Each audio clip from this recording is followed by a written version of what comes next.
ఈరోజు మా ప్రీతమ నాయకుడు, స్ఫూర్తి ప్రదాత, ఈ రాష్ట్రానికి ఒక బంగారు భవిష్యత్తు ఏర్పాటు చేయడానికి అహర్నిశలు కృషి చేస్తున్న, కష్టపడుతున్న మా నాయకుడు చంద్రబాబు నాయుడు గారి జన్మదినం. వారికి ఆ భగవంతుడు ఆయురారోగ్యాలు, మంచి దీర్ఘాయుష్షు కల్పించి వారిని ఆశీర్వదించాలని చెప్పేసి నేను మనసారా కోరుకుంటున్నాను. వారి నాయకత్వంలో ఈ రాష్ట్రంలో భవిష్యత్తు తరాలకి మంచి భవిష్యత్తు ఏర్పడుతుందని చెప్పేసి ప్రజలందరూ కూడా నమ్ముతా ఉన్నారు.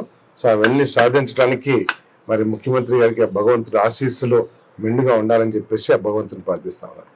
ఇవాళ మరి మా అందరికీ, మన ఆంధ్రప్రదేశ్ ప్రజలందరికీ కూడా ఎంతో గొప్ప దినము. మరి చంద్రబాబు నాయుడు అన్నగారికి ఇవాళ శుభాకాంక్షలు తెలుపుతూ, మరి ఆయన ఆయుష్ ఆరోగ్యంతో ఉండాలని కోరుకుంటూ, మరి మన బోనమ్మ గారితో పాటు మేము కూడా ఇవాళ అన్నా క్యాంటీన్స్లో తను చేసే 1 కోటి రూపాయలతో అన్నదానం చేస్తున్నారు. అలాగే మేము నితిన్ సాయి కన్స్ట్రక్షన్స్ అయిన మా కంపెనీ తరఫు నుంచి ఒక 20 లక్షలతోటి మహిళా భవన్ నిర్మించాలని నూజివీడ్లో అనుకుంటున్నాము. సో తప్పకోకుండా ఇవి చేస్తూ మరి అన్నగారికి మరి శుభాకాంక్షలు చెప్తూ ధన్యవాదాలు.